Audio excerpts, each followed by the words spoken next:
این آموزش جدید آمدم داخل ویدیو آموزش بدم که چجوری سفرهای قشنگ و رنگ و رنگ و یه سفر دیگه بدون هیچ مادی بهتون نشون بدم درست کنید. برای درست کردن این سفرهای زیبا نیاز به این آیتما دارید که یه دونه کرافتینگ تیبل و یه دونه از اینا و چند تا از این رنگ ها که شما میتونید این رنگ ها رو هم مثلا یه رنگ دیگه ما میایم اینجا اینو میذاریم و دورشو من رنگ زرد میزنم. اینا رو باید برگردونیم اینجا. بعدش اینو بذاریم اینجا دورش این رنگ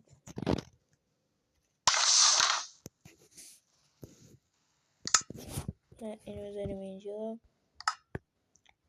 و باز تو میذاریم اینجا، اینم میذاریم اینجا، پایین یه رنگ آب. الان اینو بذاریم اینجا، تو بیا اینجا، اینو میذاریم اینجا، اینم میذاریم اینجا، نه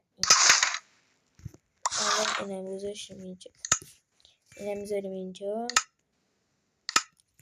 خب الان اینو این ساختیم. الان چطوری کنیمش به یه دونه از ما میایم همینجا میزنیم روی اینم میذاریم اینجا. الان ساختیمش. نگاه کنید الان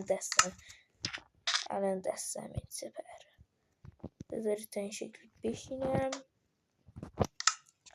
ببینید الان این شکلی سپرم که شما میتونید طرحهای دیگه ای هم به این سپرتون بدید. من این شکلیش کردم. بچه امیدوارم از این آموزش خوشتون اومده باشه. تا آموزشات بعدی و ویدیوهای بعدی، خدا نگهدار.